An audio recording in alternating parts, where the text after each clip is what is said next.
Okay, so what I was saying, I'm going to recap the first part in case it didn't record. It's a brand new camera. What I was saying was through this Pegger's dating site, I ended up with the Dom. And she was so busy telling me how to be and how I was going to have to act and what I was going to say, what everything, all the little keywords. It was very interesting, but she would not acknowledge my concerns about proving who she was online. On her profile, it was some little old Chinese lady, and I was even willing to go learn from her, right? But this chick on the emails just kept telling me how all the little ins and outs and the secret names. Leather is what was a keyword for saying yes, mistress, thank you, mistress. That's called leather, the titles. You know, all the kind of cool shit, whereas if I tried to teach you Dungeons and Dragons, it would take me a couple months to get all the little keywords. Fuck the keywords, roll the dice, let's play. Right?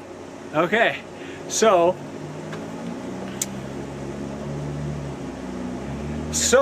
what happened was she wouldn't address my concerns about proving who she was online. Okay? And I have a very bad experiences from that, one of them being Dominia. The 7-foot-tall satanic pro-dom said she was going to be in town and she needed $300 to kick it off the next day. What time did I want to record? And it would have been my first session, my first time ever with anybody, and with a 7-foot-tall satanic pro-dom with a fucking anaconda fucking strap-on up my ass. So I had my shit widened out. I was ready to go.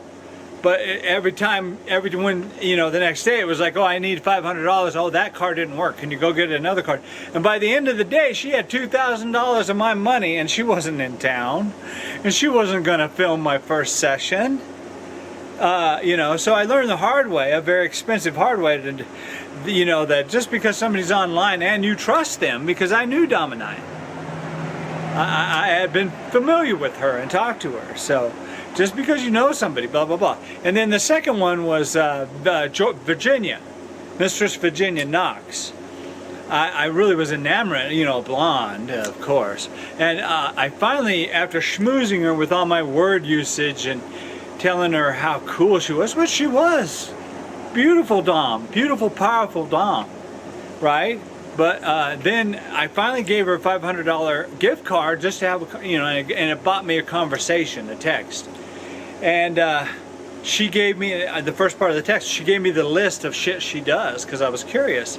I'm a curious person, especially when I'm investing in this powerful thing called BDSM. It's a very powerful combination of things, sexuality, power.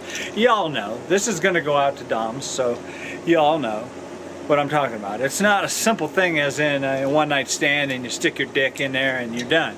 No, BDSM is deep and wide, and I like it. I like some of it. Now the restrictive part, I can't. I need BDSM light, where we just suck each other's toes, we get pegged, we get whipped, and out the door we go. We're having fun, right? And I say, yes, mistress, thank you, mistress, and I'm gone. You know, I don't live in a box, you know, trapped in a prison for this person's enjoyment.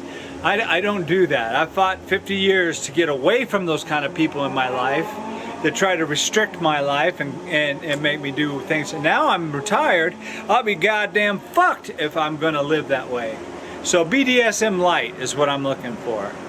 I will be very submissive, I will be very respectful, I will do all the techniques in a submissive manner for a dominant woman. I will.